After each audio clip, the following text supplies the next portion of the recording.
we're going to greet you and welcome you to the October 4 City Council meeting. Before we even do our moment of silent reflection, I have a brief statement that I want to read to you. This is a bothersome moment for our community. I know from the quantity of residents who've weighed in that many of us were alarmed to read this August 31, 2018 post from Jessica Fabricatori on Facebook. Jessica is a former colleague of mine at Wesleyan and further served on our city's Stockard Youth and Community Center Board of Directors. Here is her post. Bear with me because I don't do this ever. I work at the college and have several black students. I've heard countless awful stories about things that have been said to them or done to them around town over the years when they're just trying to be productive students. Most recently, one student told me that the other day, a guy told my students' friends to, quote unquote, go back where they came from while using racial slurs. The guy stood in front of their vehicle so they couldn't leave and spat in the face of one of the friends, all because they were in the same place at the same time and their skin color didn't match. This whole situation was obviously scary and frustrating. It's easy to say this doesn't impact you, but is this really how you want the students at Wesleyan, who contribute to the economy and volunteer all over town, to live while they're here? Is it how you want them to remember Buckhannon? It's easy to say, well, I didn't say it. That may be so, but this is only one incident and only one person. It happens more than most realize. You wouldn't want your family or friends to feel unwelcome or unsafe. It's easy to say, I can't do anything about it. You can be a good person, though. You could treat everyone with dignity and respect and encourage others to do the same. I guess I just wanted to provide some food for thought. Racism is alive and well. Racism is in Buckhannon. Recognize it and try to create a positive change. End of quote. I want to be clear about our city government position on such atrocious behavior. We simply will not tolerate it. Situations such as that described by Jessica are despicable. They're unacceptable. We appreciate everyone who is here, and we value all who reside here. Last August, I and others delivered to businesses throughout our city a little orange sign with a simple message. I had intended to deliver the revised version of the sign last month, but life's events in August disrupted my best intentions, and we all know about the best laid plans of mice and men. Next week, I will resume delivery of this simple sign with this short message. And I encourage everybody here tonight to take one with you. We are all in it together, and by we mean everyone. Everyone is a valued someone here. You are W.E. welcome here. This is your home among the hills. Our community, our citizenry, our local government, our activities, our merchants, our schools, and special events are all inclusive. It doesn't matter what your race, religion, gender, orientation, age, or disability is, as you are part of us. Buckhannon is glad you are here. You make us all better. I encourage us all to prominently display this little sign, sending the message that everyone is welcome in our terrific town. I implore us all to be positive in our collective message that racism, or marginalizing anyone based upon their gender, religion, ethnicity, national origin, disability, age, familial status, or orientation will not be tolerated here. Our BU community is better than that. We value and support everyone here, and as a community, we will not put up with anyone being harassed, intimidated, marginalized, or discriminated against. We truly are all in it together, and the we means all of us.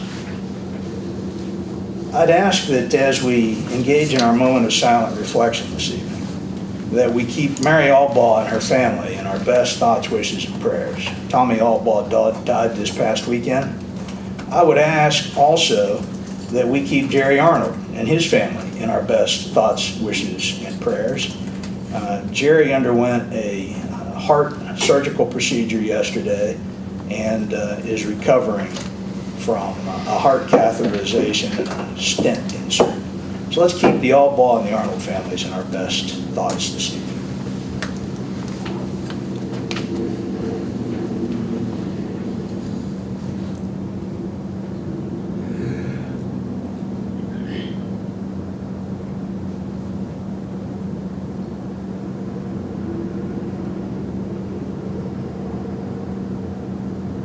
Thank you very much. And the man of the night, Dion Walmsley, would you like to lead us in the Pledge of Allegiance, Dion?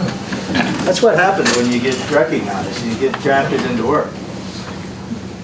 I pledge allegiance to the flag of the United States of America and to the republic for which it stands, one nation, under God, indivisible, with liberty and justice for all. Thank you very much. Well, let's get on with it, JB. We've got this old rascal that we're going to recognize because he's been around forever in a day. You up front.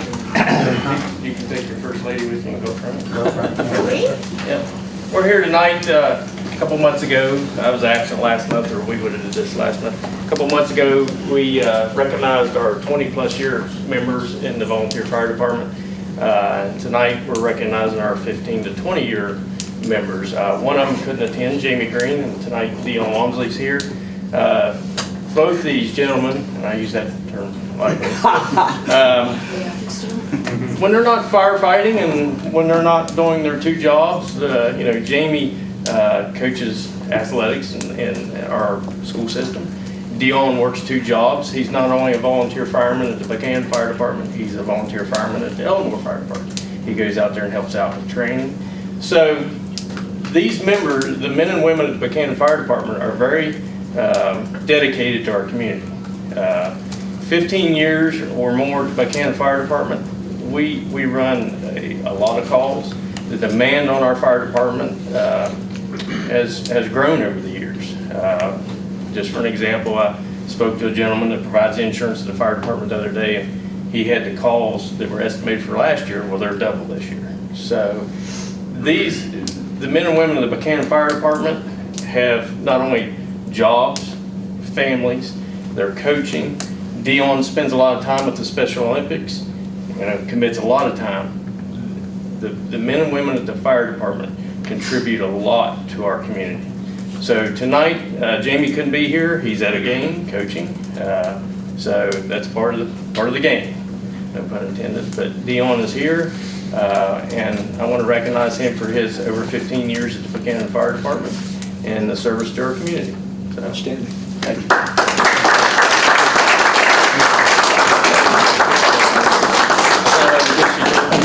Are we still going to chant speech? Are you going to give you? Well, Let him do his speech. He'll forget what he said. I don't talk very much, but Oh, no. I would like to thank everybody.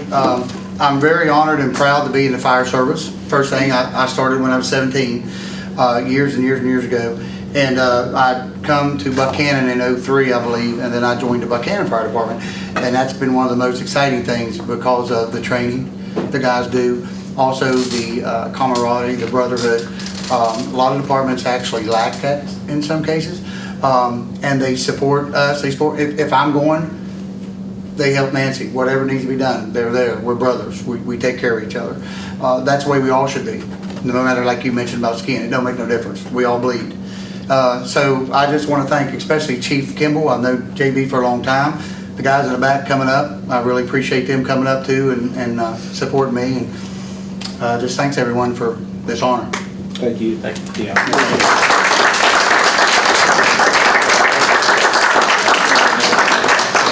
Hey Nancy. More photos.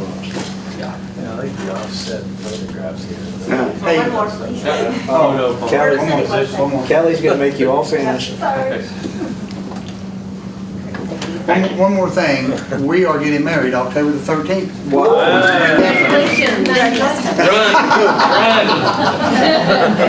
Congratulations. Congratulations. Turn around, don't drown. What'd you say? Hold them accountable now. The only other guests we have some Wesleyan students with us tonight. In the last couple of meetings, I've completely dropped the ball in my zeal to get into the meetings. Ms. Freeman is here, and Mr. Mutchler are both here. Would you guys like to stand and face the camera and tell us your name, hometown, and your course of major study up at good old Wesley World? First, Ms. Freeman, yes. Okay, my name is Ferris Freeman. I'm a senior. I'm a media studies major. What else? Your favorite classes? My favorite class is Professor Macaulay's Legal Environmental Business. Where you I'm a shameless self-promoter, what can I say? Oh, and I'm from Oxon Hill, Maryland. That's true. Where, Maryland? Oxon Hill. Sorry. I know where you are. Mr. Mutchler? I'm Zach Dutch Mutchler. Everybody calls me Dutch. I'm a business management major with a 5-year MBA in healthcare administration. I'm from Smithsburg, Maryland. What was the other one? Favorite class is B-Law. Are you a Are fireman? you firefighter? My father's in Frederick County, Wow. Maryland. So be careful, they'll be signing you up. There's guys in the back. Have your dad stop by when he gets in sometime? Yeah. They make pretty good lunches down there, I'm Yeah. just saying, you know, it could be a good segue. Okay, are there any other guests that, I don't have the sign-up sheet to see if anybody, there it is. I think everybody is a maybe on the either parking or the drug house ordinance, right?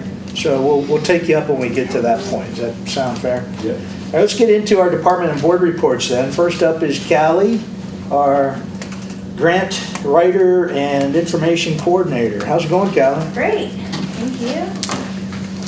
Got, in your report, I've got the social media and website stats that I've been putting in my report each time. So you can see there over the last 30 days, we've had 3,200 people or so on the website, 7,100 page views. A lot of those are coming.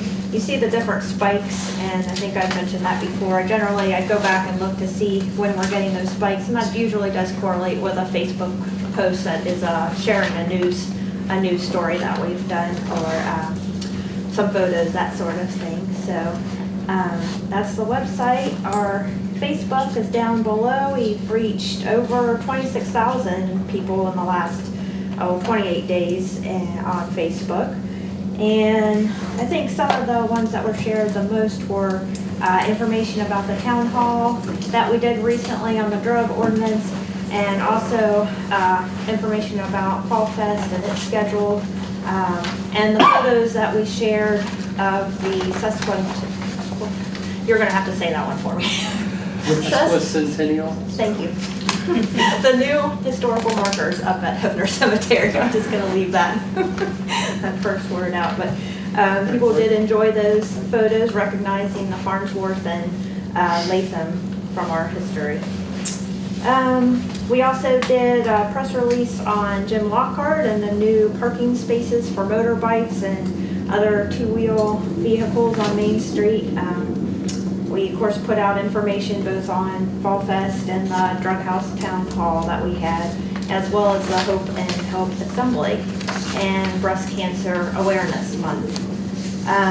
As far as outreach, I attended the West Virginia Nonprofit Association Leadership Summit. That's why I wasn't at our last meeting. They had asked me to be on a panel there talking about some of our green initiatives and work with volunteers as well in the volunteer center. So that went well. Besides just being on the panel, I also went to some sessions both on PR and better making use of our social media platforms and websites. So I think it was well worth going to that. There's also a grant writing session with some of the state grant makers. And I think I shared also that the Division of Arts and Culture was there represented. They were thankful to see some of the photos that had been shared with them of the theater recently. So they are pleased with us, which is always good to hear. As far as grants right now, the Wonder and Grow at Stockert Youth Center just wrapped up, and that was from the Try This that I attended back in June. And so I've got a photo there. Some of the kids from Stockert that participated in that, from what I understand, the kids really enjoyed it, and we're hoping that Kate and Valerie will come back and do more with us soon. The Volunteer Center, Casey's been doing a great job. She just started with us recently, of course, after Sarah going to the Senior Center. But she has been helping with the Community Unity and Kindness Day planning. And also will be attending the nonprofit capacity workshop coming up next Tuesday, if anyone's interested in that. Let's see, I'm looking at the Families Leading Change Summit mini grants are up to $2,000. Might be a good opportunity for after-school programming, as well as been working with JB on the Assistance to Firefighters grant that just was released. The People for Bikes, we'll getting that submitted later this month. And then also doing some research. People have been sharing with me some good opportunities. So there's JP Morgan Chase has an Advancing Cities opportunity out. There's America Walks, some opioid related, and water and police cameras. I'm still looking on that one. I've been looking on that one for a while. And then I just have the upcoming events list, and of course we've got this weekend, Poundstone Ellis Legacy Plaza dedication, the capacity building workshop that I had mentioned with the volunteer centers, working with that. Of course, the elimination dinner for Stalker on next Friday, the 12th, and our Community and Kindness Service Day on the 13th. And I've got some more listed there, but I won't go through each one unless you had questions. Questions for Callie? Super work, as always. We are still hopeful that perhaps this month we will hear something from the Abandoned Mines folks. Is that? Their wording on that seemed kind of a little vague. It said, we may hear as early as September, but of course that kind of leaves it open. It could be as late as, who knows, I'm not sure. January or Yeah. March. Or Fingers crossed there for sure, but haven't heard anything yet. no news is good news. Isn't that the old saying? Yeah. Yeah, we'll go with that. Well, we'll be quick to share that with the community if Yeah. we are fortunate enough to land any part or all of that grant application. That's a game changer. Yeah. Okay. Questions for Callie? Thanks, Callie. How much that grant is? The Abandoned Mines Program grant is about $1.8 million. It would allow us to do the fully loaded Buick instead of the compact Chevy at Stockard, while also taking the river trail to Sago to the south and to Pringle Tree to the north. Even beyond to the UCDA property on like Hall Road and where the DNR River access is. It would be an amazing thing. We're keeping our fingers crossed. Thanks, Callie. Yep. Next up is Jerry Arnold is, as I indicated earlier, not here, but I'll go through his report real quickly, hit the highlights. Jerry received a letter of resignation from Raz Rizzo on Monday. Raz will be leaving us effective next weekend. And I've already had some substantial discussion with Amby and Jerry and Sam Ludlow about an acting interim role for folks out at the plant. And I'll have further meetings and discussions, in fact, beginning tomorrow about that. Jerry received 3 more lease vehicles, 2 Ram pickups and a Ram 5500 with a dump body, whatever that is. The 5500 was purchased as a package unit, and we saved between $15,000 and $20,000 on that. Amby, that should make you very happy, right? Anytime. Okay, well, you said Yeah. that. Water Department, he continues to inspect the project on Brushy Fork and Liggett Addition, continue installation of services of the line extension in Tennerton for Joni Nelson, continues to work with the pump shop to effect repairs, and the Atlantic Coast Pipeline water storage contract 1, there's update. We have received approval from the Federal Highways Authority for the directional bore under Route 33. I think we made application of that like last January, February, March, and it's taken literally 6-8 months for that to come through. So that's a real relief. Sewer Department, Henry Street Stormwater Project is now about 60% complete. They're ordering manholes for the first Brushy Fork project, 1,200 feet of sewer replacement, extension work going on with that. The Vicksburg pump station pump was removed for repairs. The Elias Street pump station repairs, there was a controller failure, and the rest of the stuff was subject to routine inspection. Waste Department, they continued to deliver the toters, and Jeff Wamsley at our Waste Collection Board meeting earlier this afternoon says we're over 50% delivered, which means we got almost another 50% to go. If you're looking for your toter, call City Hall, we'll make arrangements to get it to you or let you come in and pick it up. Street Department is continuing to work on Trader's Alley. Engineering, Jay's got all kinds of things in there relative to the FEMA generator grant applications. We've gotten the notification that everything is heading our way. One check coming for $874,520, and the other one for $1,077,327. You do that quick math, that's about $2 million worth of stuff on those generator grants. Water Department early warning monitoring system phase 1. The Water Department will begin construction of the equipment storage building as soon as the water system improvement project on Liggett Addition Road and Brushy Fork Road is completed. The Atlantic Coast Pipeline Water System Improvements Project water line installation continues for both contracts 1 and 2. Contract 1 is 37.4% complete. Contract 2 is 54.8% complete. Gateway West Engineering and Surveying, West Virginia Division of Highways District 7 review meeting was held on August 16 to review the project. Continuing to work on design and comments from the DOH District 7 at this time. The Brushy Fork Waterline Replacement Project is scheduled for, the bid letting is scheduled for November 13. The Adrian Public Service District Water System Improvement Project, they're asking for a bunch more water from us, so we're working on that. The FEMA Flood Mitigation Assistance Pre-Disaster Mitigation Grant, we're awaiting answers from the West Virginia Division of Homeland Security and Emergency Management. City-owned property list has been updated and compiled by Jay. There's information there about the city rate and boundary file project. The City of Buckhannon, WVWC, West Virginia Split Rail Fence Property Research, we're working on establishing the opportunity to extend the river trail from downtown to the college. And the North Buckhannon Riverfront Park Phase 2 project, we have $63,485.64 left to possibly spend, which would mean the city would have to contribute $31,742.82 in matching funds, and we're going to take that up under strategic matters here in just a few minutes. So there you have Jerry's report. He probably would have gone through it quicker than I did. Next up is our Finance and Administration Director, Amby Jenkins. Amby, want to bring us up to speed on where we are in the pocketbook sense of the word? Going to give you the balances in general fund for the month of September. Checking money market $827,456, CDs at $83,201. The municipal stabilization fund remains the same at $510,000. Forgot to put that on there.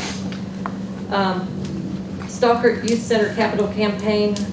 Once I deposit the donations that we recently received into the proper accounts, we'll have $198,780.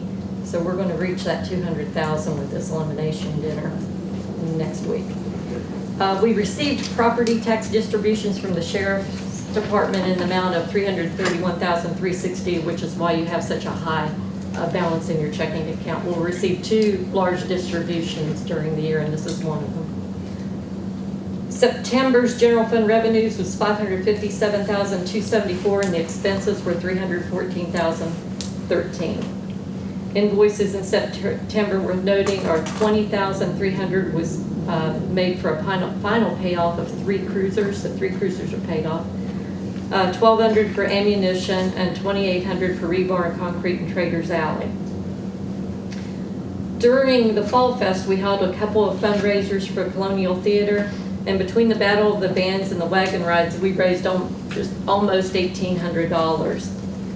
Napa donated $100 and Southern States donated $500 towards these events, and we used some of those funds for quarters for the point hunt and the straw, for that the children jumped in the straw and looked for the quarters. That was really a lot of fun to watch.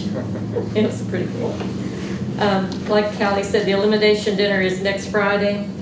Several items been donated for the raffle and silent auction, including signed sports memorabilia, cabin rental, and a gun, plus several other things.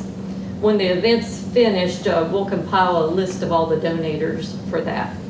And we want to thank Create Buckhannon for using their raffle license for this event. They're helping us out. I did have some concern regarding the Ethics Commission, since we're a government unit, on how we would distribute those prizes. So I contacted them, and all of that's been resolved, so we're good. That's the worry word in me, I have to do that, so we're good there. I also noticed that we received a spike in revenues for hotel motel taxes in September. September revenues are what the hotels collect from August, and then we receive it in September and start to distribute it now. So in comparison, the Consolidated Public Works Board gets 30% of those revenues. And for a history, I'll just kind of tell you a few months back. In March, we got 2,400, April 5,200, May 4,400, June 5,600, July 6,100, August it dropped just a little, 5,200, but this distribution is going to be over $9,000. So I think that's the biggest check we've ever received in Consolidated for this. I also work with Community Bank to clarify some subrogation clauses in our leases with them. They're very easy to work with, and they sent out some updated language, and I showed that to Tom, and those got signed and sent back. And then just as an office memo, one of the ladies in the office turned in her 2-week notice, and she's leaving for personal reasons. She's enjoyed working with us and is willing to come back part-time, but I did ask the Waste Collection Board to allow me to transfer another lady in the office over to that position, because she had done that before in the past in a temporary time. And at some point, I've got to figure out now how to replace the person that I just transferred. So we'll talk about that later. And then we've got a budget revision coming up that I'll talk to you about later. April has been with us, what, about a year and a half? Just about a year. A year plus. And Alice, who started with us almost a year ago, too, Yeah, they're both new. is going to segue into full-time clerical. So we'll be looking to hire, yet again, a parking enforcement officer. That'll make Well, parking enforcement and office. half, We do but both. it'll be our third PE officer in 3 years, right? I had a notion to ask April to come back to do part-time parking for a while. Yeah, well, how about it? We'll get there. Thanks, Amby. Oh, We nominate Tim Reeves. Tim.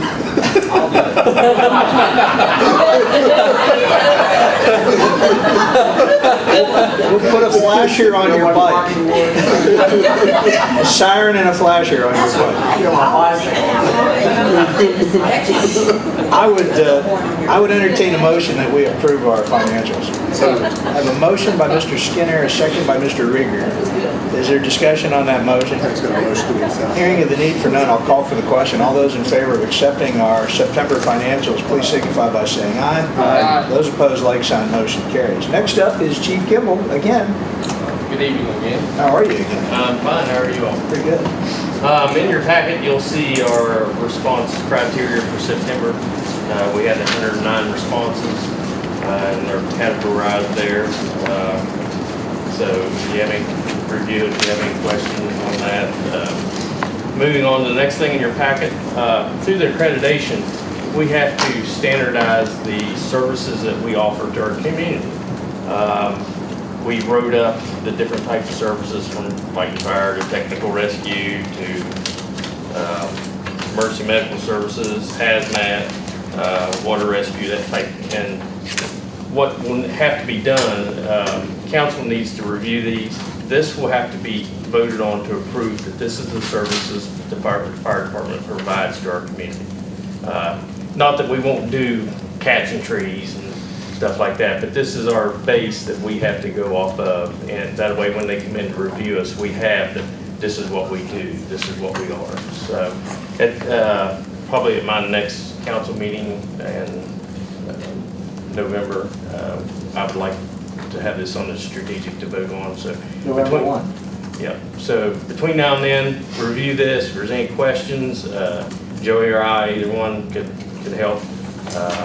So if there's something you want to add, you got any questions about, just feel free to give us a call or have me come up with it. Will you jog Teresa to be sure she has that on our November 1 Sure, agenda? I will. Okay, thanks. Along with that, I'm anxious to tell you that firefighter Tanner Smith completed Fire Inspector 1. class. It was a 2-week process.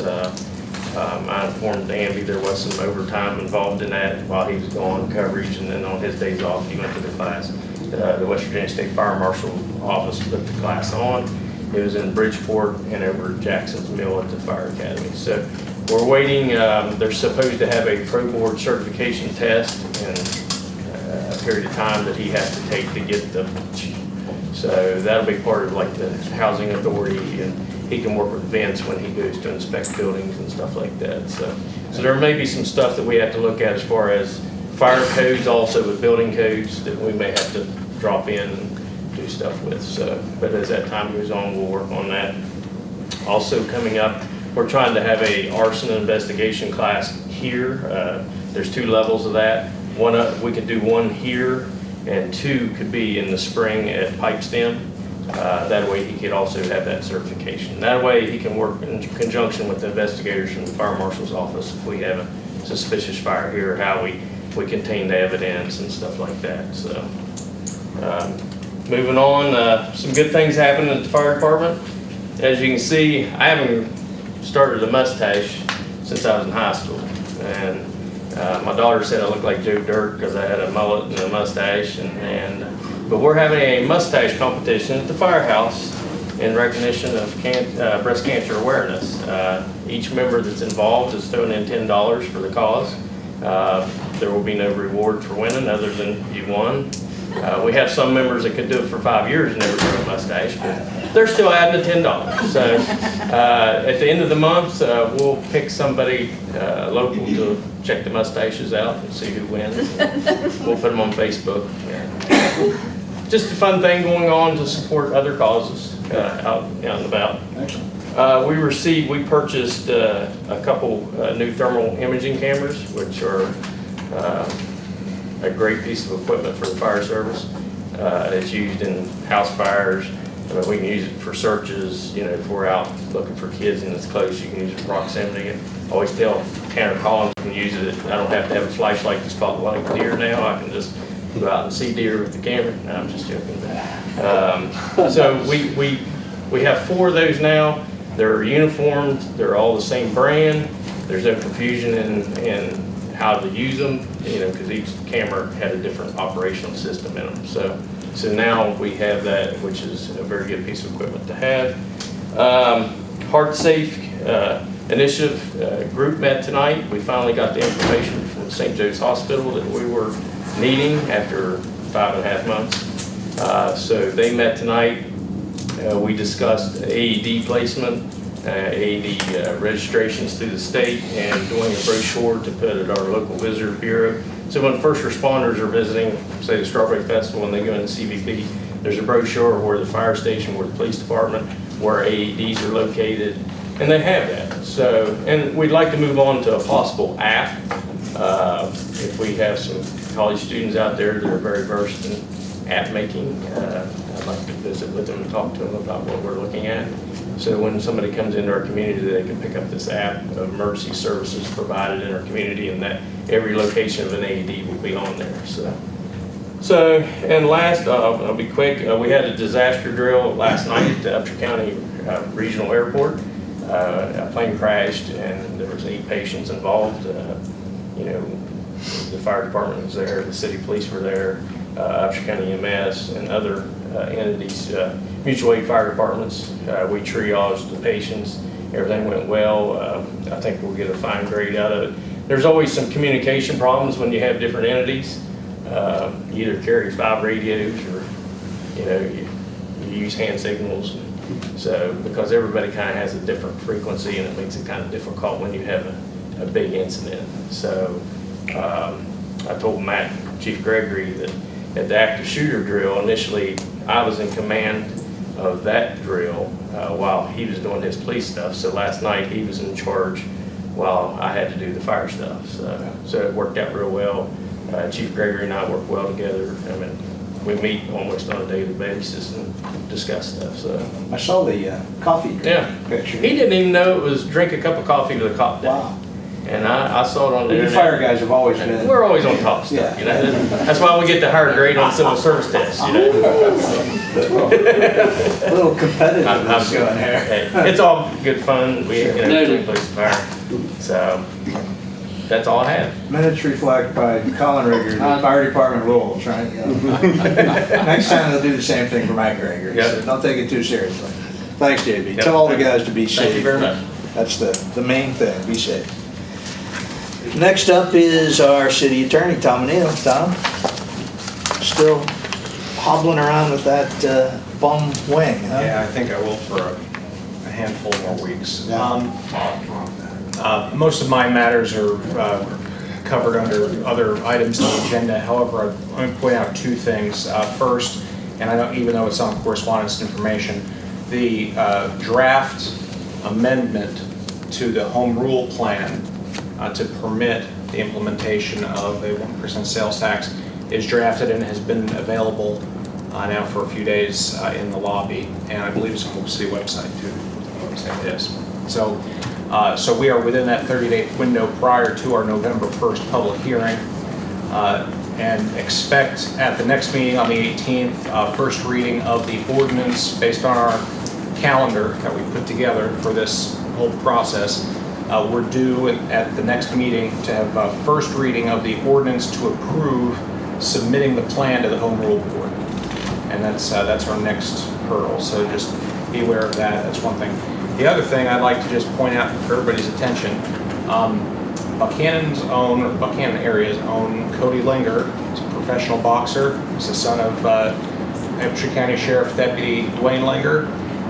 This evening at 10:30 Eastern, he's going to be putting his undefeated record on the line in a live bout against a fighter from Oscar de la Hoya's school, and that's going to be broadcast live on ESPN2 tonight at 10:30. So it's pretty neat to get somebody from our area that's competing, you know, professionally and on national television. Where is that? The fight's in Orange County, California, in Costa Mesa. So they're 3 hours behind. So it's going to show at 10:30 our time. So That's wins, we'll recognize him the next time he's back home. Yeah. Thank you. Thanks, Tom. We'll have you back up here momentarily. Correspondence and information, you got a host of things. There's the notice that Tom talked about, a public hearing on the proposed adoption to the city, amendment to the city's home rule plan that would allow us to implement the 1% sales and use tax. There's the information generated by Cali, the Community and Kindness Day thing that I'll talk about at the end of the meeting on Saturday, October 13th. Information about the SYCC elimination dinner at the Event Center on Brushy Fork for Friday, October 12th. All of the various Halloween events, they start on, actually we're starting October 25 with War of the Worlds in the Colonial Theater, 25, 26, 27, 28. October 26 is SYCC's haunted house thing. October 30th is the Trunk or Treat.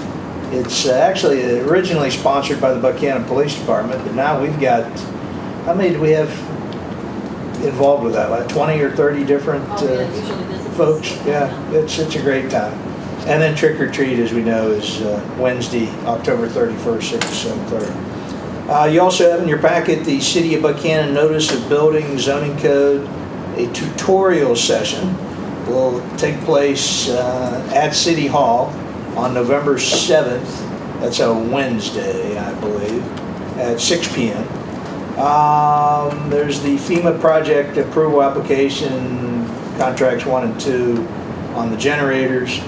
City of Buckhannon Council, you'll remember that we are hosting the West Virginia Municipal League quarterly board meeting, and council is all invited to the dinner at the Opera House being catered by Mr. Rylands on Thursday, October 25th. I think that starts at 5 o'clock, Amby, is that right? The meet and greet starts at 5. And then 6 o'clock is dinner, and then 7 o'clock is the walking tour of Buckhannon or going to the Colonial Theater for War of the Worlds. You have my statement on the Ha Ha Assembly from September 23, And you also have my various greetings from Fall Fest, at the Battle of the Bands, the other theater activities, and the dedication of the two-wheel parking spaces involving our favorite clown, Jim Lockhart. The consent agenda consists of 4 items. If you approve your consent agenda, Council, you'll be approving the minutes from our last regular meeting of September 20th. You'll be approving our building and wiring permits. You'll be approving the payment of the general fund bills, and you will be appointing Jerry Wilfong, our longtime fire captain, to the Buckhannon Housing Authority. Alan Cook has resigned. I would entertain a motion that we would approve our consent agenda. So moved. I have a motion by Mr. Rieger and a second by Mr. Skinner. Is there any discussion on that motion? Hearing the need for none, I'll call for that question. All those in favor of the motion, please signify by saying aye. Aye. Those opposed, like sign, motion carries. Takes us down to strategic issues for discussion and/or vote. F1, approval of the general fund budget revision for fiscal year 2018-19. Amber, you want to tell us about this? Yes. So when we drafted the general fund budget back in March, we anticipated that the North Buckhannon Riverfront project grant would be completed by June, so we didn't put anything in the budget for it. Mr. Holland reported at the Consolidated Public Works Board that there were some remaining funds in there that the city has to decide pretty quickly what they want to use them for. Or the funds could be returned back to the Land and Water Works conservation funds. Consolidated Public Works would like to use it, but there's a 50-50 match, so I explained to them that City Council would have to approve a budget revision for this. There was some discussion about a splash pad, but after discussions, we determined that the cost to operate that would be too excessive, from $150 to $200 per month just for the water consumption.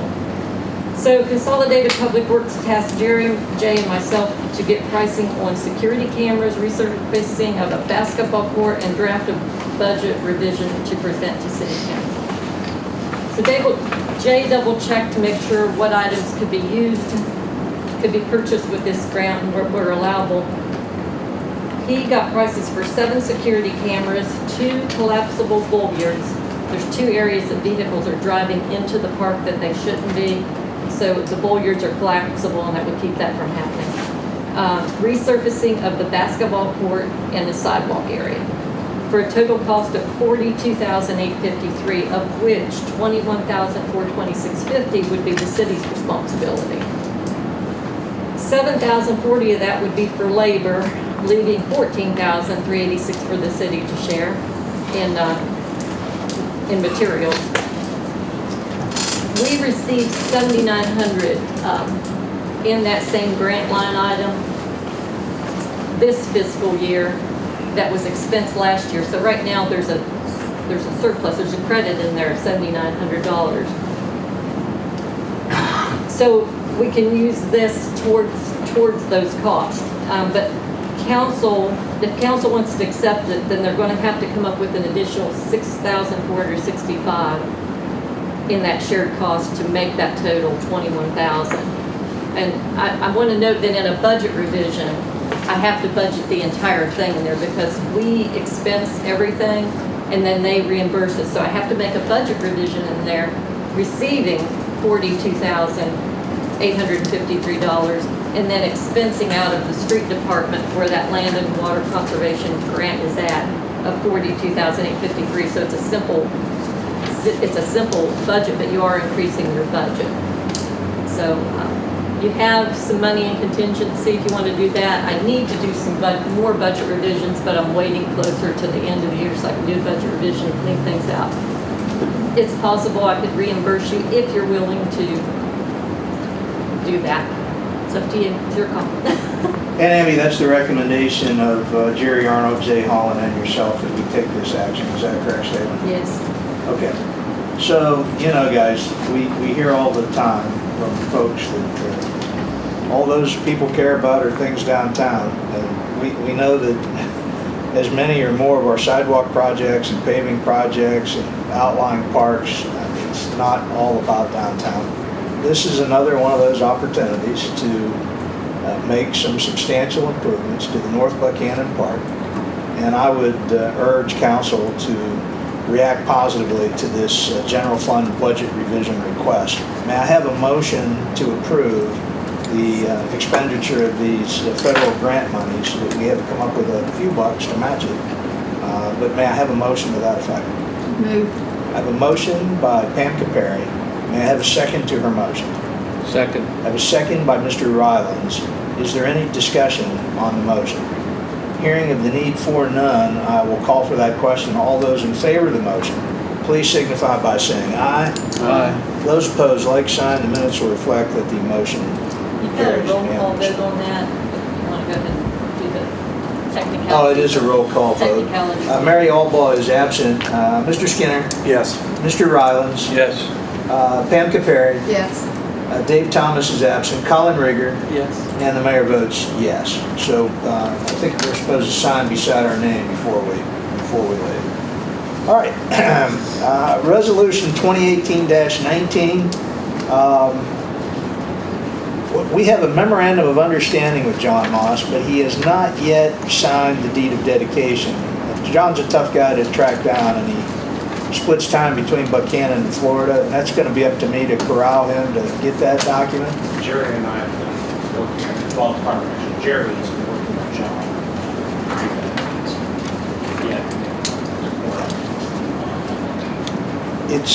It's the recordable document that incorporates everything that's in the memorandum of understanding that he's previously signed. So it's just a detail that we're working on. And Jerry's absence this week has prevented him from getting together with the fellow with Davis Health regarding the other two resolutions, acceptance of deeds to be delivered by them, but the Traders Alley project is proceeding gangbusters. That takes us down to F5, which is a request from the Upshur County Senior Center for an annual contribution for yearly renewal of their meal truck registration. Sarah Campbell, who until just a couple of weeks ago was the director of our volunteer program here, became aware of the fact that the county has opted out from giving county plates to the senior van that delivers the Meals on Wheels. And she broached the city about the prospect of us giving her a city tag and covering that cost. There's some statutory stuff that at best makes it less than advisable for the city to do that. However, I told her that if she would go out and get her own private plate, whatever it's going to be, and we think it's about a $50 a year expenditure, that we would cover that as a city council. We would just reimburse her for that cost. I think we spend so much time supporting these other factions of our community, whether it's the youth or whether it's the veterans. I think the least we could do is cover the freight on their license plate for their Meals on Wheels van. So that's what that's about. I would entertain a motion that we authorize that expenditure. So moved. I have a motion by Mr. Rylands. May I have a second to his motion? Second. I have a second by Mr. Skinner. Is there any discussion on that motion? Hearing of the need for none, I'll call for that question. All those in favor of the motion, please signify by saying aye. Aye. Those opposed, like sign. Motion carries. Discussion about the fire department accreditation services provided to the community. JB, do you want to say something more about that? We've already covered that, so we don't need to vote on it tonight, but we are going to consider it at the November 1 meeting. I Okay. wanted to make sure you didn't have any questions about it. Super. Tom O'Neill is next up. This would be discussion and possible first reading on ordinance 428, which is our drug house ordinance.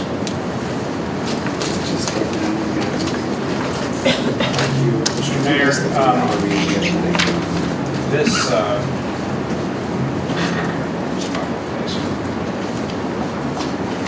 this ordinance was the subject of the town hall meeting night before last, and as a result of that meeting and some of the input, there have been a couple changes made to the draft. Frankly, the changes that were made are based on the draft that you have now, are really stylistic in nature. In particular, reference to service of process when a complaining officer wishes to initiate a case against a particular piece of property, clarifying that that notice of process will be written notice of process. I also clarified that if an individual is to be found liable of a violation of the ordinance for failure to implement the provisions of the abatement order, just clarifying that being classified as misdemeanor is subject to the reasonable doubt standard, beyond reasonable doubt standard for the enforcement side, but when it comes to, but the draft remains, when the determination is to be made that the property itself is a public nuisance, that standard is by the preponderance of the evidence, because that is not a criminal proceeding at that stage. Criminal proceeding only comes into play if the order of abatement is not carried out as required under the ordinance. There was a request entered. It's not reflected on your draft, but I'll change it for the next iteration. In Article 2, sub F, where we talk about a landlord being knowing or being willfully blind to, there's a request to change that from being willfully blind to being willfully ignorant or willfully, I think willfully ignorant is we'd go with, just instead of using the term willfully blind.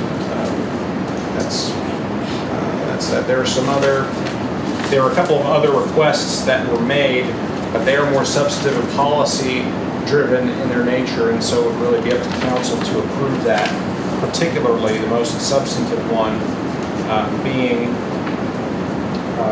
in Article 1, subsection A, whether or not the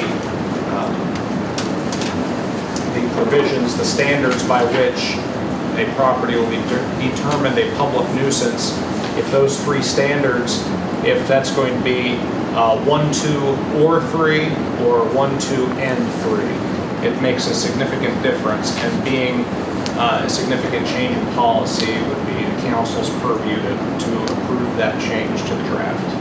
Okay.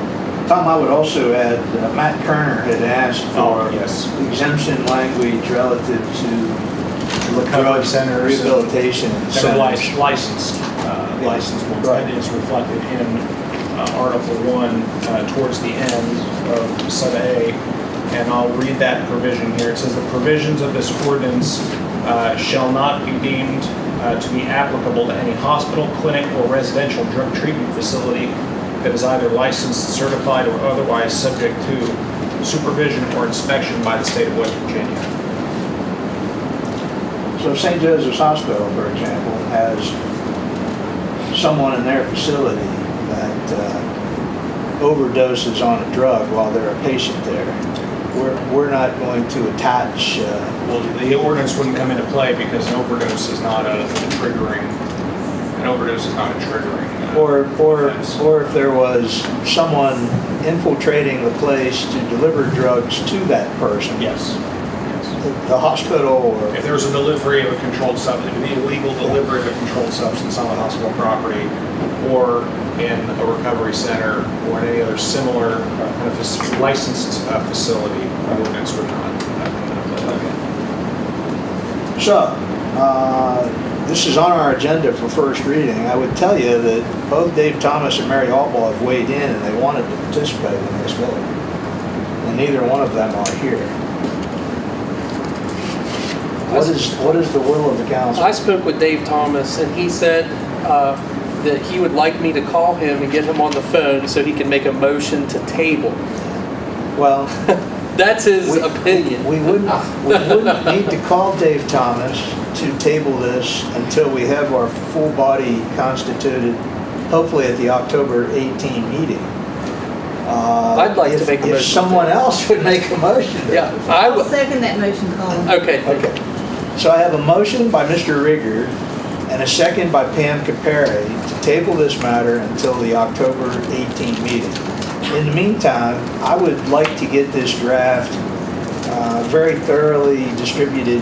Do we have that on the website yet, Callie, this most recent draft? Is it out there? Okay. Well, I'll get Kelly well, depending upon,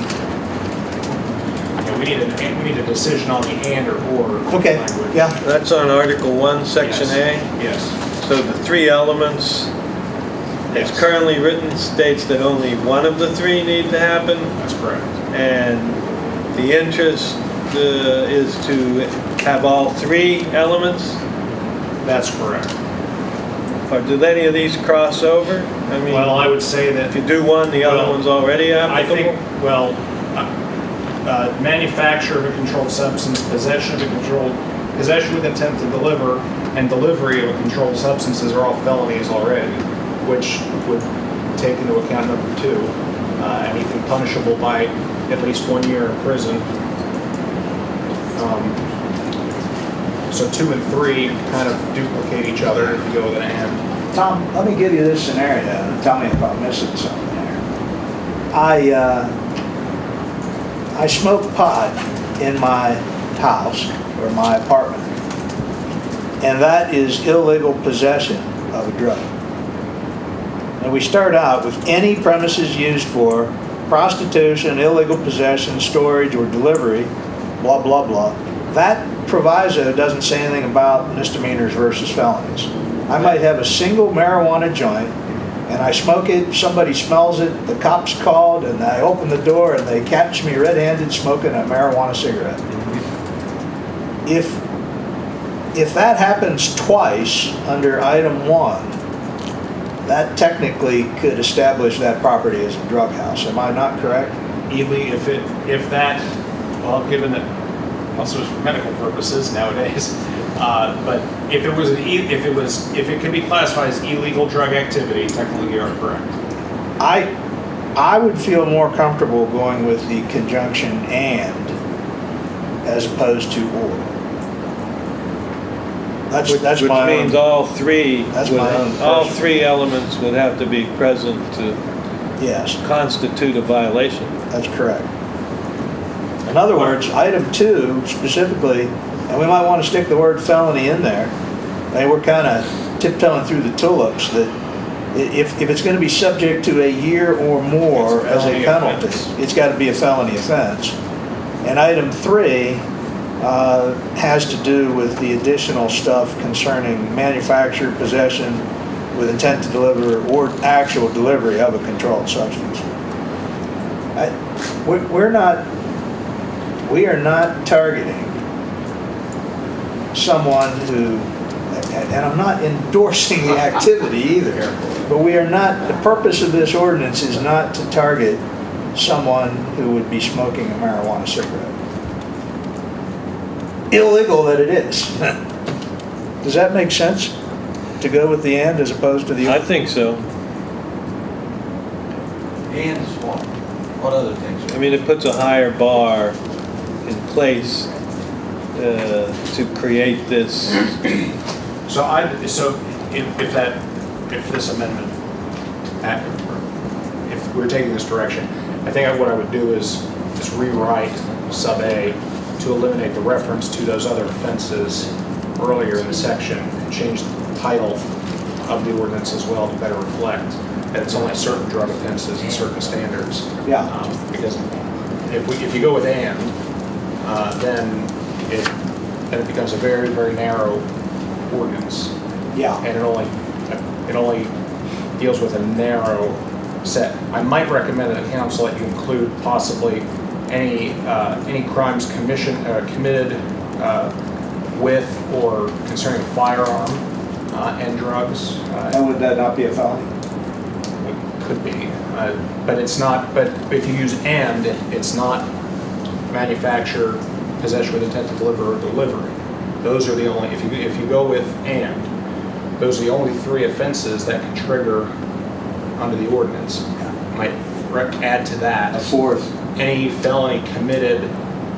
felony involving a drug offense that includes the use of a firearm. Okay, I could support that motion.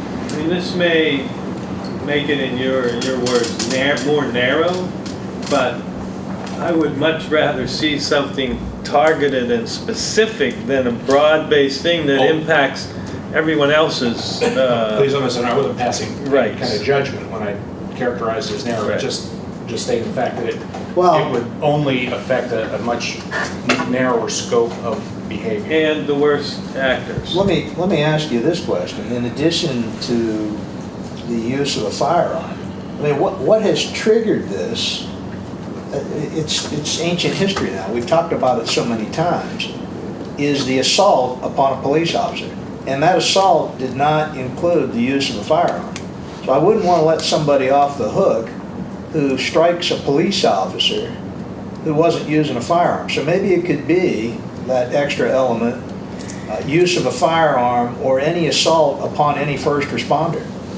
Because this discussion started when I was down at the Public Safety Complex back in April and May with JB and Matt Gregory and their collective mutual concerns over these repeated acts occurring at these sites. Am I speaking correctly, JB? It could be a baseball bat or a knife or a gun or. Could be anything, yeah. Or just a fist. Or we could just Yeah. call it a deadly weapon or a weapon likely to inflict severe, severe. This guy just came out of his stupor and hit Tom in the face. I mean, I think any assault upon a first responder, it wouldn't even have to be necessarily a police officer. It could be a firefighter or an EMT. What about an individual person in the We had residence? I mean, you know? recently we had Yeah. our firefighters bid. So. Yeah. Yeah, I like Jody's idea about I mean, should we just? why it could be any person that's assaulted during the course of this drug-related activity. But this would still take two of those actions. Either use of a firearm or an assault upon another person as a consequence of this drug But activity. 2 times within a 24-month period? Or is this just a one-time incident? No, it was Still still two So, incidents. we have one of these things that meets all 3 criteria Tick, tick, tick. twice within 24 a months. 24-month period. Drug house. That, I think that's pretty specific to targeting the worst actors. Well, and the slate gets cleaned after that 24 months, after the second incident. 24 months later, that slate is Well, clean. it's a rolling 24-hour clock, so if you have one incident, yeah, you're right. So one incident in 24 months and then another incident, it's still it's as if one incident occurred. That's right. I've got a question. Pam? How's this gonna work with our motels in town? Well, there's that potentiality. People Because you reside got- and some people. Well, like for instance now, there is people who down to 88 are renting for a year and a half, 2 years.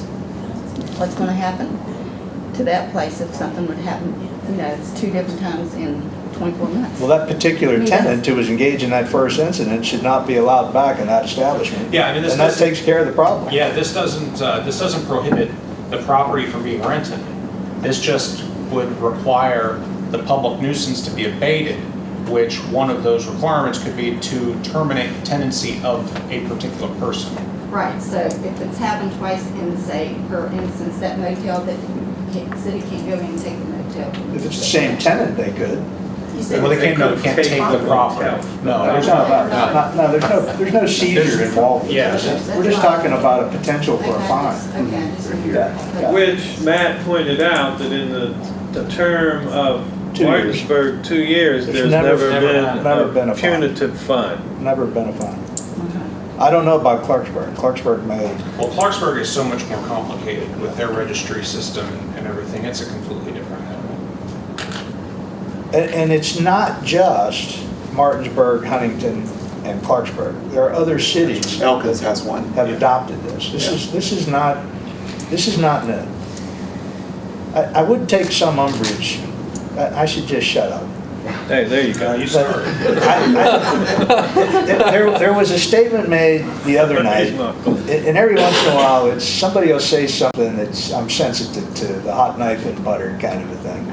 And I think it was the lady who's probably a fine, upstanding person, I don't know her, from the Salvation Army, who commented that, why does Buckhannon always got to be a follower and never a leader?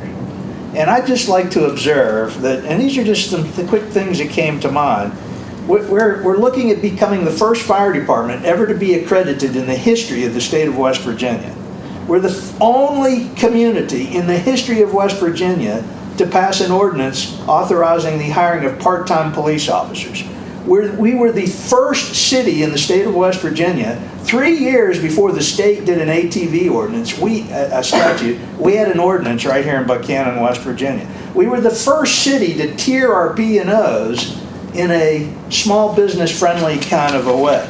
We developed the model ordinance for animal care and control that's been adopted by dozens of other cities throughout this state. We were the first one to do that. Our police department started the BASIC program that is now the model for the rest of the state of West Virginia. We are the only community in West Virginia that operates its own youth center. The list goes on and on.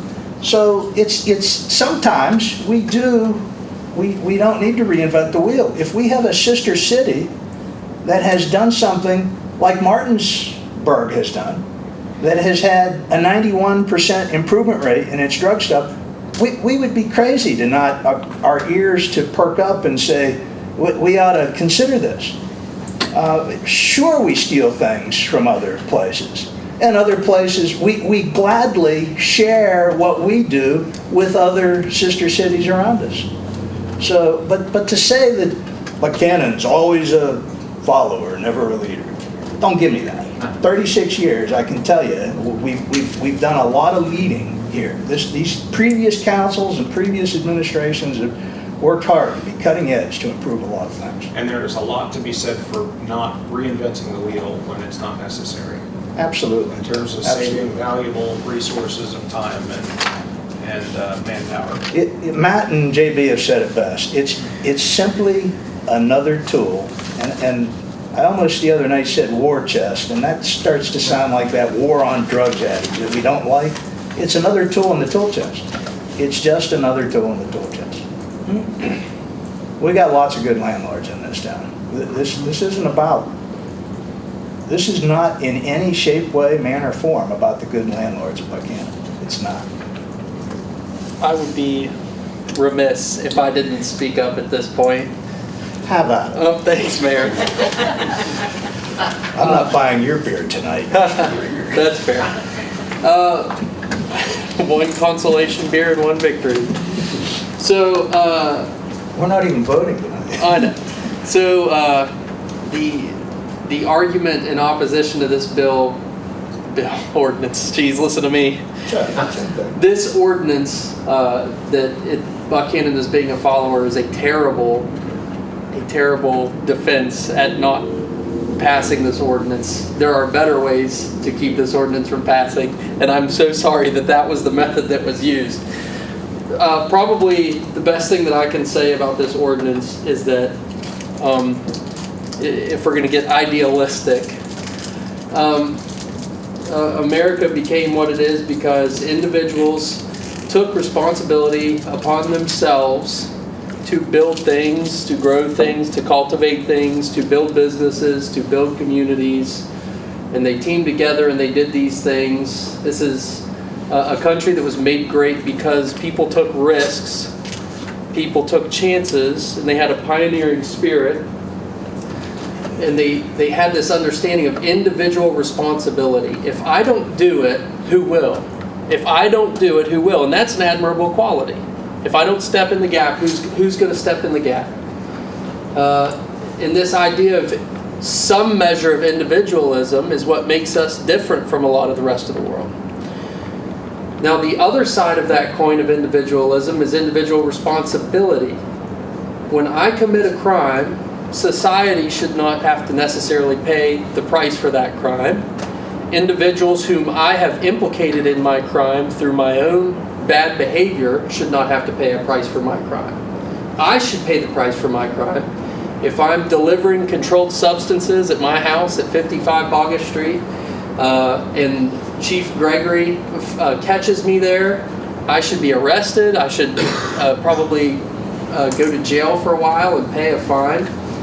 That's the system that's been developed in America, individual responsibility. And my fear, although I agree with literally everything that was said, again, about how terrible drugs and that type of behavior are, and the epidemic that's creeping into our community a little bit here and there, albeit it's greatly opposed by the task force that's been put together. Although those things are terrible, I don't believe the way to solve those terrible things is by eliminating individual responsibility and trying to wrangle other individuals into the mix as well. And I guess the counter, if I was arguing against myself, would be to say, well, the individual who's leasing that property to somebody also made a decision. Should they be held accountable for that decision? For renting a property to somebody, whether it's for one night in a hotel, whether it's for long term. And at that point, I have to ask you, do human beings who can afford to pay rent or stay in a hotel have some basic right to shelter? I would say yes. I think we can all agree on that. Homelessness is as evil as drugs. They're often directly connected. So if individuals have a right to shelter, and certain people make their living by providing shelter to other individuals, this is a noble thing. This is not a negative thing. And when we start creating a punitive system where individuals are punished for giving shelter to other individuals because those lesser individuals, leasee,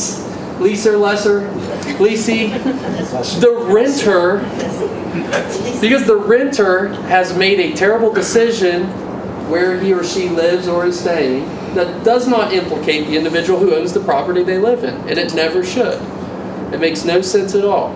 Individual accountability, individual responsibility.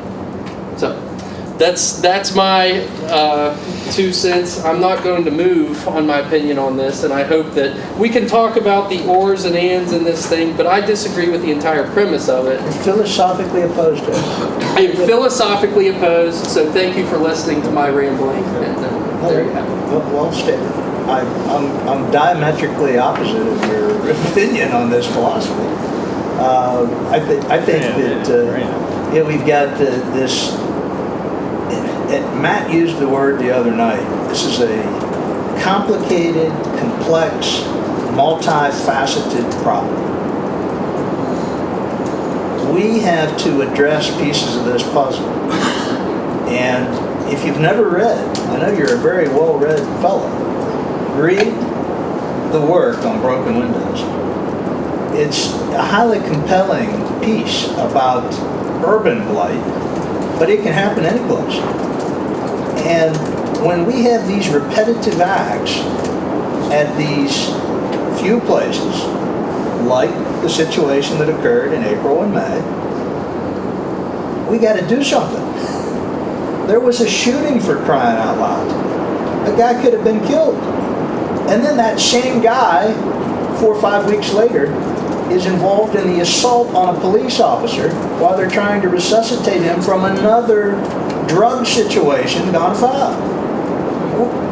We got to have this tool in our toolbox to be able to take action, because that landlord will continue to put those kinds of folks in that place time and time again until the government takes some notice of what they're doing and says enough's enough. Can I ask a clarifying question? Sure. So the ordinance requires abatement after 2 offenses? That's right.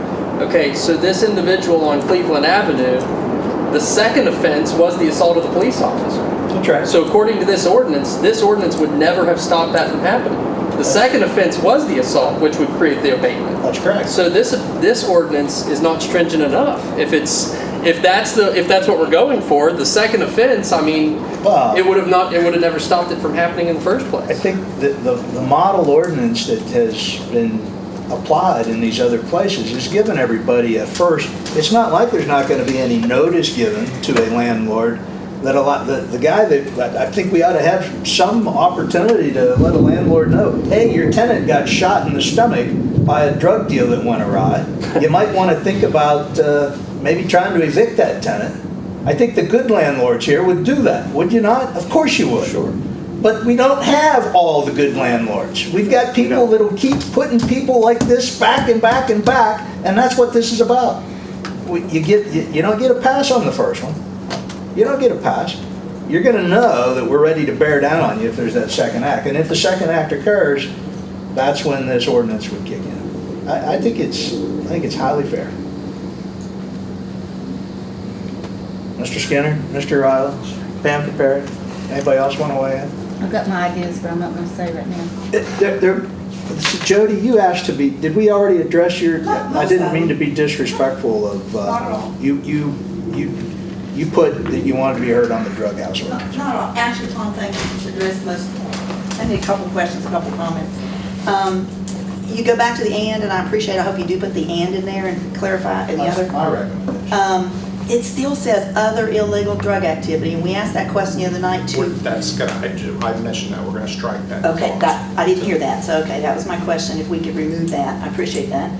You just mentioned, and I hope I'm on the right track, will a notice of some kind be sent after the first offense? As a landlord, I don't want to wait till the second offense. I like that idea a lot. I don't Written notice will be wanna sent. wait. You got one strike against you. And we need to know, because we don't know until a neighbor tells Yeah. us, you read it in the paper, and now you're in that, the clock's ticking, and you get hit with a second situation before you even knew the first one happened. That's right. I think that's yeah. highly fair to the landlord. Yeah, I think that really would help. Absolutely. Can we work that in there? second offense issue. Yeah, it does. Colin? Can I ask how a house becomes unlabeled? 24 months. So after 24 months, it's no longer a drug house? After the Or after the abatement. after the 24 months second. after the abatement, it's, well, 24 months after the second incident. Slate's clean. Yeah. Okay. But after the abatement, or the removal of the tenant, then there's another 24 months before. What happens if there's two offenses, they're having an abatement order, and then there's another, subsequent. If the third offense happened within 24 months of the second offense, it could be subject to another abatement. And another fine. What about a Well, sale? Only if the fine, only if the landlord did not comply. I mean, you could run a background, you could comply with the abatement order, and there could still be an incident. And if that's the case, there wouldn't be any penalty as long as the property owner complied with the provisions of the order, which are going to be typically evict the offending party, run background checks, and that's generally it. I think, in fairness to landlords, anybody could get stuck with a bum tenant once and something major could happen and oh my God, that's where this ordinance is a tool for the landlords. This is a tool for the landlords. I would redo my lease to specifically cite this ordinance if it passes. The tenant promises covenants with the landlord that they're not going to run afoul of the law in that way. If a house is under abatement or considered a drug house and the owner goes to sell the property, are they required to disclose to the buyer that it's currently a drug house? There's nothing in the ordinance that requires them to disclose it, but this was a subject that came up in the meeting on Tuesday, and it was recommended to property owners that as part of due diligence that you'd want to check court records, either the municipal court docket or the circuit magistrate court docket, to see, require as part of the disclosures the names of all tenants within the preceding 24 months, and then check those people to make sure they haven't committed any felony drug offense on the property. It's if an individual, if a tenant commits a drug felony somewhere other than the property, this ordinance doesn't come into play. If you purchase a property and a tenant is currently in it and he's already under abatement from the first offense, are you on the hook for the first offense that you didn't own the property for? Well, there's no abatement order under a first offense. There's only an abatement order under second or subsequent. Only under the second offense under 24 months. So that is going to remain in place regardless of a change of ownership? Yeah, That was talked you don't about. get the reset button if you change. There's a lot of potential for shenanigans to occur if that. Well, the other thing I think we need to be clear about, you got Joe Blow, who's the person that's triggered this drug offense in No pun intended. Property A, right? Yeah. Now Joe moves to Property B and does the same thing. Property owner B, that's not two strikes for them. It's one for them. It attaches to the property, not to the person. So that's another, just want to be sure that we understand. We used that phraseology a lot the other night, that it's about the property, not the person. Have we eliminated the should have known clause? No, that is in there. And actually, that should have known was never the language that was in there. It was knowing or willful blindness, but we're changing that to willful ignorance. How can you prove willful ignorance? If you were part of the activity, Okay. if you were present on the premises when this was going down. So if you're an owner occupant of the property. So if I'm the new owner of a rental property that already has a tenant with one offense, and then something happens, and that's the second offense, and it goes under abatement, they can't say, I should have known these things. No, I don't think. No, not Or I was unless you- willfully ignorant. I mean, not unless there are facts that establish willful ignorance. If you evict the tenant who commits offense number 1, and you bring in a new tenant, and then they commit, is that offense number 2 on the property? Yes. Even though you evicted the guy, Yeah. you followed the ordinance, you're Well, still at number 2? Yes, because in order for an order to have occurred, there have already been 2 incidents on the property. So the property gets sold, and then there's a third incident. As long as it occurs within 24 months of the second incident, yes, there could be a second abatement order issued. But you're not willfully blind of the abatement order or the No. offense. This would be a participatory crime. If the landlord's in the apartment smoking pot with the tenant or doing whatever Or they're part- doing, right, or he's- and that's when you're participatory. Right, and that just means that it's not 2 offenses. Then it's one strike in your act. Yeah, I'm on to the how these things stack up now. Well- so if I do the right thing, I evict the tenant, I do a background check on a new one, and I go through the hoops, and I get a new tenant in, and then he gets a drug felony also. That's your second offense. That's my second hit on that one, and I now own a drug house. And that word felony continues to, I mean, you said somebody smoking pot. Somebody smoking pot That's not a felony. is not triggering this ordinance. Now, if there's pot being smoked and the cops get called and they show up, hey, we smell marijuana, and now they come in and there's 2 kilos of pot in the place, now we've elevated a mere possession of a Yeah. minuscule amount into, oh my God, this is a major It goes from marijuana. possession to possession with intent to deliver. Exactly, and that would be a felony. Yeah. And if that landlord is there smoking pot with the guy that's got the 2 kilos of pot, that would trigger a first incident. Everybody's so tinkering with that. Yeah, it's muggy in Turn it here. off or something. Anyway, well, we have a motion, I think still on the table. Yeah, we're in To discussions. table this I'll second. until the October 18 meeting. But let's not kick the can too far on down the road. At the October 18 meeting, let's let Tom clean up these 3 additional things we talked about tonight. We'll get a notice, and we'll get on a first offense. Well, hopefully.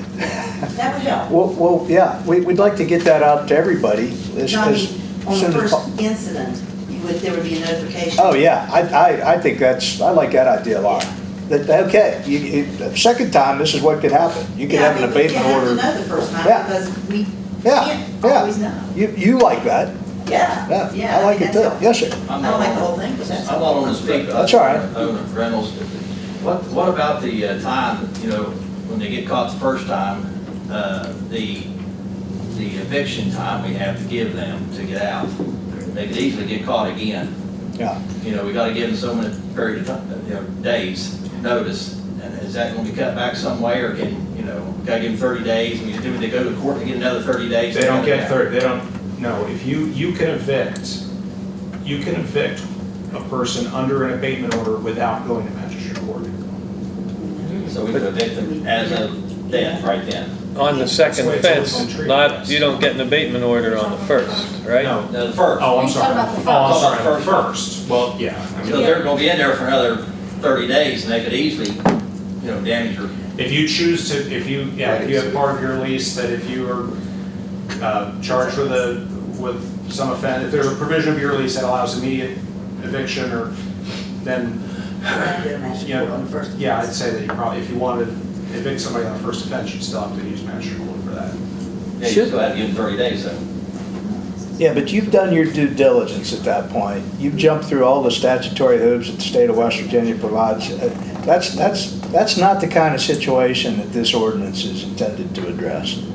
It's the landlord that doesn't do anything. Yeah. So then there needs to be something in there about the guy who evicts offense number 1 and then has a new tenant come in, and then offense number 2.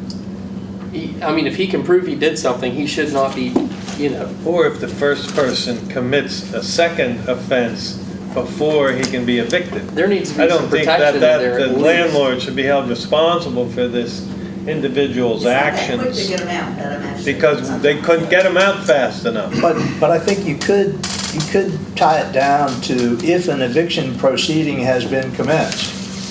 That's all the landlord could do, and they should be Yeah. held harmless as far as getting That 30 days subsequent. windows is tight. And what about changing Sometimes tenants? it's more than 30 days. Oh, absolutely. Yeah. They'll appeal it, they'll say I didn't do it, especially because if they're arrested, part of them, they're gone. Yeah. But they're gonna say I didn't do it, I was framed, I'm innocent, you know that stuff. What about an apartment building with a lot of units in it, where your likelihood of having 2 offenses It only dramatically affects the Particular unit, not the That entire complex. particular- If there's 100 apartments, it only affects, apartment 52 has to have 2 offenses within 24 So months. apartment 52 is the drug house. So you could have one at that. Which goes back to what Pam said about the hotel, and I was following her with, Right. because you've seen that a lot in the paper where, and what do, you go to a hotel room and this one checks out and another one, Tom, do you think between now and first part of next week, we can clean up these 3-4 things and get that back out for the public to consume, especially landlords? Sure. Okay. If- So yeah. we'll try to shoot for Monday, Tuesday to have what might be acted upon at the October 18 meeting. We'll try to get that out to everybody first part of next week. All right? Can I just make one little comment? Yeah, sure. We're talking about the bad landlords, and I would like to think that the ones we deal with are, and I know some that could use a good swift, anyway. I hope that the public would understand that you keep talking about 6 to 10 to 12, maybe even 20. And on that list that we gave you, there was over 600, and that was just a few that were represented. I just want, because people, we get slammed with, and I'm sure CJ's heard too, slumlords. I hope that the public, as seeing this happen, doesn't look at landlords as a whole, and I know you don't want that, but I hope that understands and says, if there's 6 to 10 to 12 to 20, and we represented over 600 in that little group, there's another 580 to 590 that aren't causing a problem in the city, and I think that's important. Yeah. And I know that we come across as a pain in the butt, but honestly, there was 20-some here at the last meeting, and I don't know, 20 or 30 the other night. We didn't know until, as you know, when we came to that thing, we didn't know, and we hadn't had a copy of the ordinance, so we probably came off maybe as a little aggressive because it's concern, because we weren't notified. I mean, I know it said in the paper that we're gonna contact the landlords, thank you CJ, but it never happened, not a single landlord knew that. And the other night when we had magistrate questions, it was stated that the magistrates would be contacted, and they weren't. So I think the communication there maybe, I don't know where the ball was dropped, doesn't really matter now, but some of the things didn't happen, and that caused us even more heartache to not know. We're concerned about how that will affect. The municipal court can evict people, and it'll stand up with West Virginia landlord tenant hallelujah, because I have questions about that. I hope it can. I've never seen that addressed, but I just want to make sure that all landlords really, I think the most of us, we try to avoid, we try to do a good job and provide a good place to live. We've had our share of them slipping in. I mean, the one over in North Florida where JV will tell you that, we had no idea that those people were doing here. More shocked than you can imagine. So, and they didn't even have to ask us. He said, I know I have to be out. I said, you're right. Well, You didn't even have to ask. Any landlord that wants to give a 100% assurance or guarantee that I'll never have a problematic It won't tenant, happen. good luck with that. Yeah, let me know what you're doing. In all the conversations I've had, I don't get the sense that what you're talking about is a major concern. I think a lot of people do see landlords, for the most part, really try to do the right thing. And there are a lot of good people in this town that rent. I mean, there are more rental properties in Buckhannon than most people realize that there are. My thing about this is, I hope that we can. I've been pretty vocal about things like the needle exchange program, and that does not solve the drug epidemic at hand. Neither does this, but I'm not sure that there's actually one concept that solves the drug epidemic. I think it's got to be a lot of pieces that fit to a puzzle that works to curb it. I'm not sure that there's a solve. As long as there's demand, there will be a supply. And I think that's we can't get caught up in well, this doesn't necessarily solve the drug epidemic at hand, and neither does that. Well, we can chip away at certain things to try to keep our neighborhood safer. And as someone who lives across the street from a house that has had the same people arrested not once but twice, and I've got to live across the street from that, and I try to continue to make my property shine on my street, and I know that I have neighbors that do as well. It's concerning that the same house can have the same repeat offenses over and over and over again, and nothing could be done about it as long as the rent is being paid. And that, again, if I had a for sale sign in front of my house, and it happened to be that Monday morning where, police officers were across the street pulling those people out, and someone was going to look at my house to buy, it's not going to happen. And my property values automatically decreased. And I grew up over by the city park. Bogus Street, those streets are fantastic streets. You talk about an area of town that is, it's all R1 zoning. It's different, but you get into areas where the houses are older. You have a lot of people who have passed away, and their families rent them out. They don't live here, and the further you live away from the piece of property, the less you care about it. And I think we'll find that if we pass this ordinance and we start to go down and we start to see it work, my hunch is that we'll see a lot of people, we'll see a lot of properties where people don't live here. So what happens, Robbie, if the folks across from you, because I think that came up the other night, they've got the money if they're dealing drugs, what if they pay that fine? And they pay that fine, is there, you know what I'm saying? I mean, if they've got the money, that $1,000, and it is a day, I keep looking at it. So what do you do there? I mean, how does that? I think most of the thing that they dislike the most is focus or attention focused their way. So this would accomplish that, and I would think that they're not going to stand there thumbing their nose at the authorities. But your comment that sometimes these conversations or sharing of information is uncomfortable, but I think that's part of a healthy interaction, because our decisions are only as good as the information we're basing them on. And if we don't know the facts and hold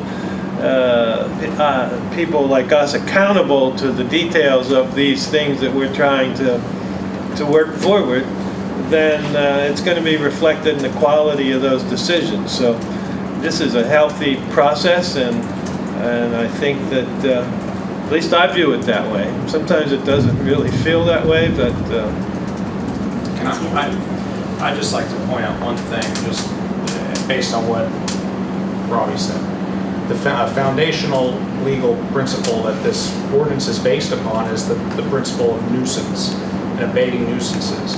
And just like if your sewer line in your house ruptured and was spewing raw sewage onto the street and creating offensive effects for your neighbors, that is a nuisance that can be abated by the public authorities.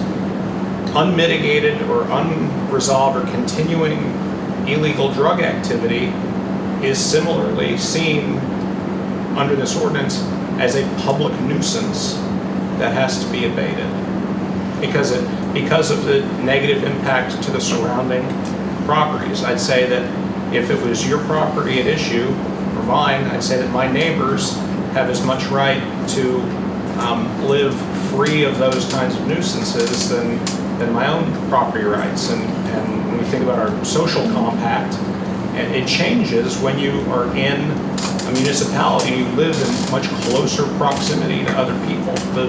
This isn't, something like this, out in a very sparsely populated area is a different animal than when you have higher population densities. That's some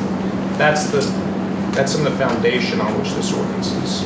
Okay, to move this along, we've got a motion and a second. We've had our discussion. We're not. The motion is to not take action tonight, to continue this until the October 18th meeting for probable first consideration of a first reading.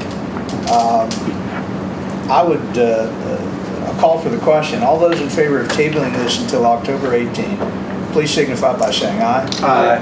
Those opposed, like sign, motion carries. And Tom will, in the next 3-4 days, crank out these additional edits. I think it'll be draft number 6. Draft number 6, that's all right. We'll get it to Callie to put online, and we'll have copies available in the foyer. I'd take off whatever's online. Take it. But we'll have copies, Jody, we'll have copies out front too. Yeah, plenty of copies. All right. And, any more comment about that one? Let's I move just want along. to say real quick that I thought Tom did a great job on Wednesday night, Tuesday night. I thought he did a great job. Tom and Matt both. Yeah, they did a great job. Way to go, Tom. Good stuff. All right. Discussion of residential parking around WVWC. This is another one that we've been kicking the can down the road. No controversy tonight. Yeah. Religion and politics. We've had the religion and Do we politics. actually have that ordinance in the packet? Yes. We do. Yes. Ordinance 430. I don't know what happened to ordinance 429. I don't know either. But this I'll is check just with Teresa discussion, about it. right? According to the agenda. What is the will of council relative to this ordinance? Well, can I explain the Yeah, changes? you better do On that, this Tom. draft. So with respect to this draft, we've gone to 2-hour parking unless you are a resident displaying a placard. There are 2 placards per lot, unless the lot is required under the zoning ordinance to have off-street parking. And then it's only 2. So if it's a multi-unit building, you don't get 2 spots per unit. You only get 2 for the whole lot if you have to have off-street parking under the zoning ordinance. And it is now only sections of 4 streets: College Avenue, Harbor Street, Fayette Street, and Buckhannon Street, between South Florida and Meade. Those are the only 4. And it's 2 hours between 8 a.m. and 4 p.m. Monday through Friday. And it can be suspended by council on motion for special events. Does it identify how many visible signs are placed within there? It just tasks the street department with erecting signs to identify the If restricted somebody zone. doesn't see a sign, how are they going to know what the rules are? I'm sure there are standards in street design, the street design world that Jerry's familiar with and knows how many to put up per so many feet. Probably gonna be 2 or 3 per block. Yeah, please. When you say that we could suspend this for certain events, would we ask for the college to provide us with a list up front to say that we would, or will we do it on a case-by-case basis? Case-by-case basis. Okay.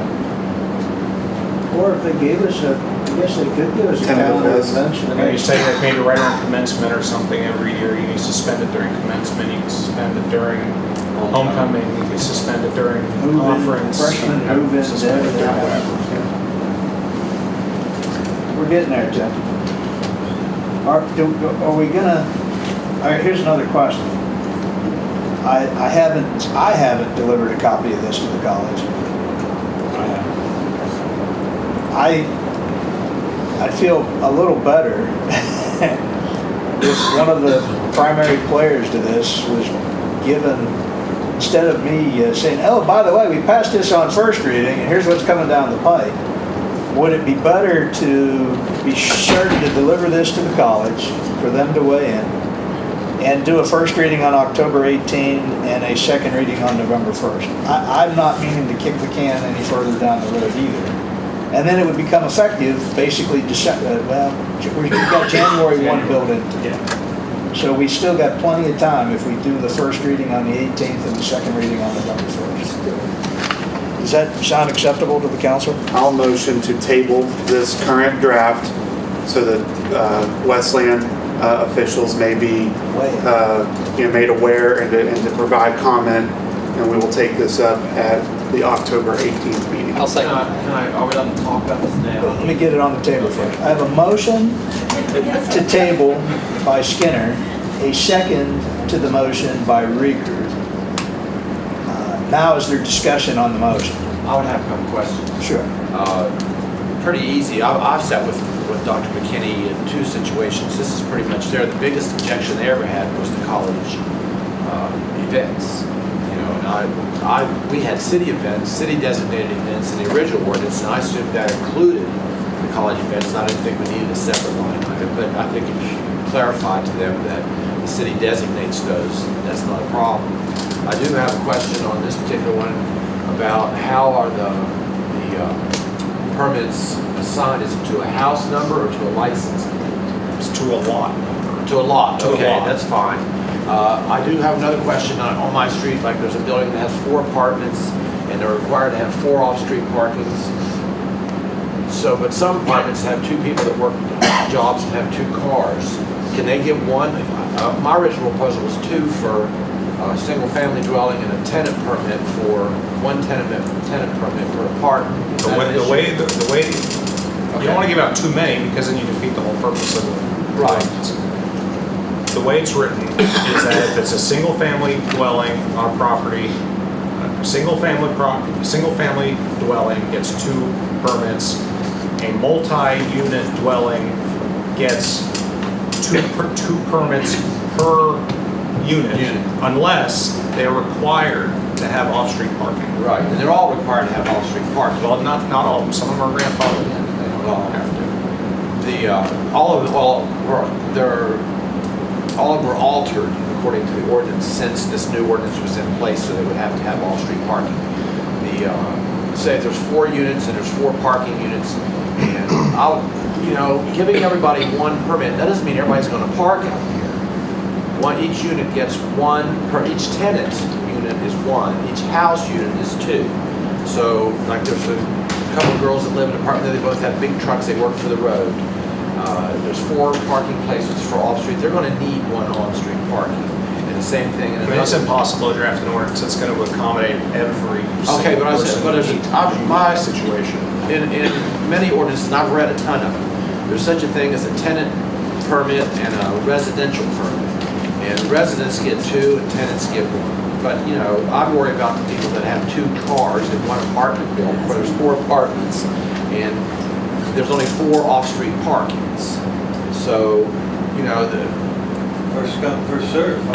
Okay, so. Yeah, but they need to put their second car on the street, and I think if they're what's defined in our zoning code as a residential dwelling with a kitchen and housekeeping facilities, and it's an apartment, they should be eligible for 1 on-street parking. But in this area, okay, so let's just say College Avenue for an example, between Florida Street and Mead Street. So So if I'm living in the brick house that's across the street from you, the ranch style house, in the back there's a driveway and a garage basement. Okay, so and it's just me, so I just have my little placard, but I'm going to use my driveway in the back most of the time. Okay, so you have an apartment house across the street, and you're advocating to say that there would need to be, because there's multiple people that live there, they could have more than one vehicle per apartment, could need overflow onto the street. So theoretically, in this zone, as long as the placard is displayed, the person doesn't have to park immediately in front of that particular house. They could park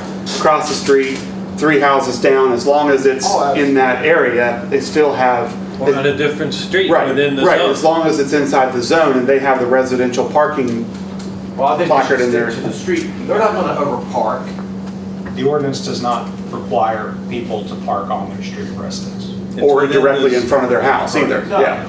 No, we're not looking at that. I just think that there's people that live in those apartments that, there's a couple of them have 2 cars and they have 2 jobs. And I think as opposed to a house with 4 kids and 5 cars and they want to get 2 of them on the street, that those people have 2, the max is going to be 2 cars in these apartments, but I think they should be eligible for a tenant permit card that allows them to park on the street if they need to. Okay, you can. That's just a suggestion. Otherwise, we can go with that. I just know people that have 2 cars. I and think their landlords only provide one council space. can revisit the issue if this draft is not Let's adequate. try this. We've talked about this since last March or April. Yeah, it's close. It's this close. Yeah, let's try this. And if come next May, after we've had a semester of implementing this, we're still banging our heads against the wall, then we'll revisit it. Okay, I have one other suggestion, and that is, in many of the ordinances in many cities, they've always attached that the police department reserves the right to revoke parking permits anytime they determine that the permits are being misused. And we're in a situation with students who can say, I don't have a car, but I'll give a permit and you can park here. So, we would just simply, the police department, they say, hey, that's illegal, whoops, going to take you out your permit for the year. How would you police that? Well, all this, it's because we all know our neighbors. We know who parks there. And we know when Patty Strader has 12 relatives in. What does it matter if a person entitled to a permit, if they're entitled to a permit under the ordinance, what difference does it make if they park their own vehicle there or if somebody else? Well, that's where we broke it up into a guest on one thing. But if they're going to sell it or rent it for the semester, that's But a one space misuse. is only being used still though. And it wouldn't be I used if guess they had that's their own not that big a vehicle. deal then. If It's a they good way only to get make some 2, that's extra only money. 2 spaces. But we know, Let's look try at it. human behavior, that's it. Let's try it. I'm telling you missed your calling. Parking No. enforcement officer. I'll let you park. We're getting ready to post that job, Tim. Say one more thing. I had fortunate to have the last week off because Alice was on vacation and I was doing a lot of home canning and all that kind of stuff. But also, it was beautiful weather to ride my bicycle. And I was up by my neighbors up across from the school, and I know they talked about a parking lot. But while I was there, that whole street was parked up, and behind the school, with all those parking places, it's virtually empty. So it's a sloth thing there too. And I talked with my neighbors recently up there, and they said that the people are dropping their kids off in front of the school instead of behind, so they're pulling in front of their driveways as they're trying to leave in the morning. And that street is parked up every day, all day, by employees of the school. And behind the school, there's plenty of openings. From what we understand, though, in talks with Sarah, they have a plan. They're looking to Right, create. they're going to put parking even further from the school that the parking lot's not even being used now.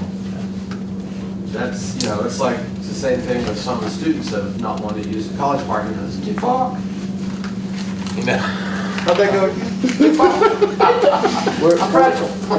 Give us a chance. We're working on Okay, something. all right. Oh no, Callie's coming back for more. I'll be very short. This probably, I don't even know if this. Grant application Breaking for news. the Families Needing Change Summit. Callie, tell us about that one. This is very similar to the Try This. They're mini grants. It's only $2,000. There's no match required, but they do require that you come to their little conference, and this one is not right in Buckhannon like Try This. It's down in Oak Hill, and it's for after-school programming, but I checked to make sure it doesn't have to be at a school. It says, they said Stockard would be eligible.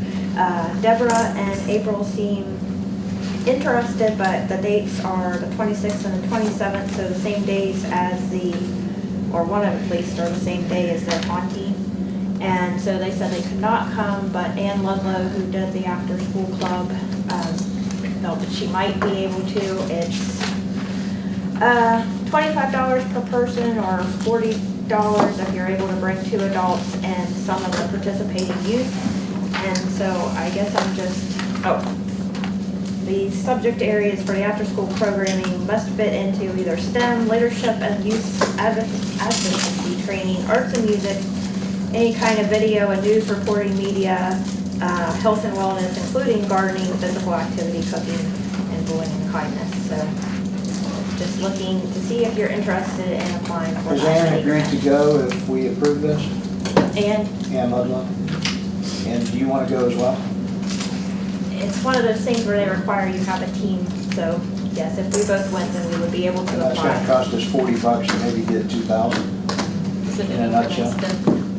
Oh, and, well, they have scholarships available too, so I would try to get a scholarship if possible, but it's 8 to, I don't know what time it ends. They don't give the end time for the first day, so there's a possibility of a one-night stay. Okay. Or could try to go down and back.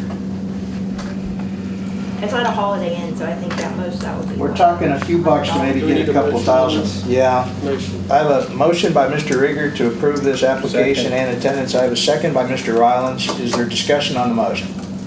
Hearing of the need for none, I'll call for that question. All those in favor of the motion, please signify by saying aye. Aye. Those opposed, like sign. Motion carries. You and Ann are good to go. Okay. Thank you. Comments and announcements. Mrs. Allbaugh's not with us, but we're thinking about her. Pam Capari?